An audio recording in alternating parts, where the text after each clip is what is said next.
Samsung தொழிலாளர்கள் பிரச்சனை உட்பட உழைக்கும் மக்களின் பல்வேறு பிரச்சனைகளை முன்னிறுத்தி மார்க்சிஸ்ட் கம்யூனிஸ்ட் வந்து கூட்டணிக்குள்ளேயே இருந்தாலும் சில விஷயத்தை எதிர்த்து பேசுது, திமுகவுக்கு எதிர்த்து பேசுது. இந்த விஷயத்தை, இந்த கோணத்தை நீங்கள் எப்படி பார்க்குறீங்க?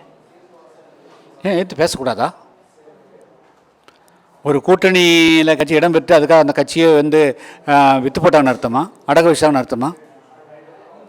அது ஒரு குறைந்தபட்ச அம்ச திட்டத்தினுடைய அடிப்படையில் தேர்தல் நேரத்தில் கூட்டணி வைக்கிறாங்க. தேர்தலுக்கு பிறகு அந்த கட்சி சுயமான கட்சி தானே. அதனால் கண்டிப்பாக அந்த கட்சி வந்து எந்த கட்சியாக இருந்தாலும் சரி, உண்மையிலேயே மக்களுக்கு விசுவாசமாக இருக்கக்கூடிய அரசியல் கட்சிகள் அது கூட்டணியிலே இடம்பெற்றிருந்தாலும் கூட மக்களுக்கு ஒரு பாதிப்பு ஏற்படுகின்ற பொழுது கண்டிப்பாக தைரியமாக வெளியே வந்து சட்டமன்றத்துக்குள்ளேயும் மக்கள் மன்றத்திலையும் குரல் கொடுக்கணும், போராடணும், பக்கபலமாக நிற்கணும். அந்த வகையில் கம்யூனிஸ்ட் கட்சிகள் தங்களுடைய கடமையை செய்ய தவறிட்டாங்க, செய்யலைங்கிறது தான் என்னுடைய பார்வை. அவங்க இன்னும் பல விஷயங்களுக்கு வெளியே வரணும்.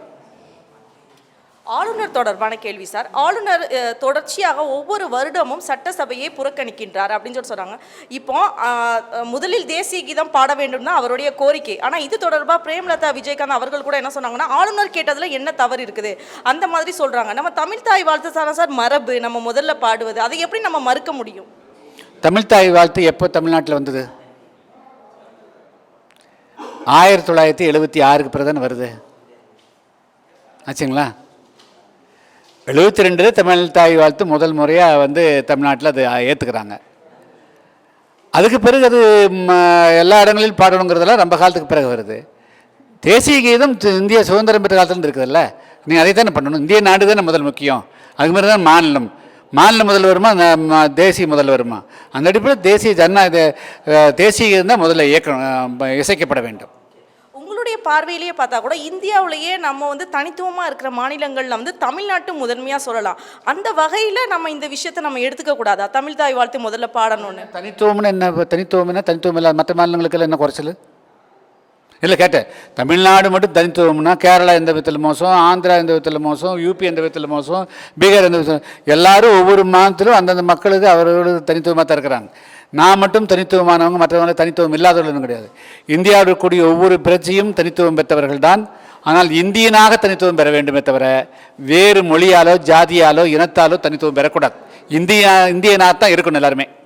இது தொடர்பாக கனிமொழி அவர்கள் போராட்டத்தில் முன்வைக்கும் போது என்ன சொன்னாங்கன்னா, ஆளுநரை ஓட ஓட விரட்டப்படும் நாள் வெகு விரைவில் இல்லை அப்படின்னு சொல்லிட்டு சொல்லியிருக்கிறாங்க. இதை பற்றி உங்களுடைய பார்வை என்ன சார்? பொதுவாகவே ஆளுநர் வந்து மாநிலத்துக்கு தேவையில்லைன்னு சொல்லிட்டு பலதரப்பட்ட கட்சிகள் பேசுறது நம்ம கேட்டிருப்போம். இந்த விஷயத்தில் புதிய தமிழகம் கட்சியோட அணுகுமுறை எப்படி சார்?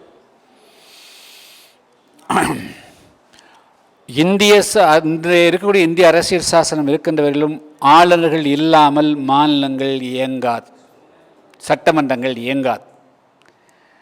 ஆளுநரை விரட்ட வேண்டும் என்று நினைக்கக்கூடியவர்கள் வேண்டுமென்றாலும் ஓட ஓட விரட்டப்படலாமே தவிர ஆளுநர்கள் ஓட ஓட விரட்டப்படக்கூடிய சூழ்நிலைகள் உருவாகாது.